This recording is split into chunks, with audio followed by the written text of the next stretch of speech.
Hello everyone and welcome back to my channel. Today I'm going to share you about Plum face wash.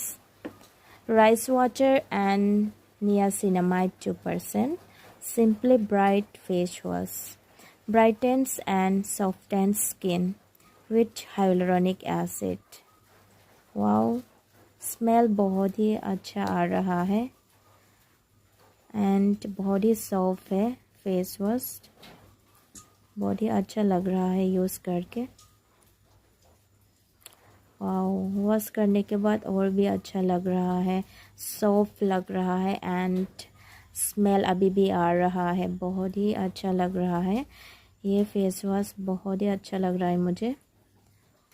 तो अगर किसी ने भी order नहीं किया है तो ज़रूर ऑर्डर कीजिएगा. मैंने मंगाया है फ्लिपकार्ट से और मुझे बहुत ही पसंद आया. Thank you, Plum, and thank you for watching.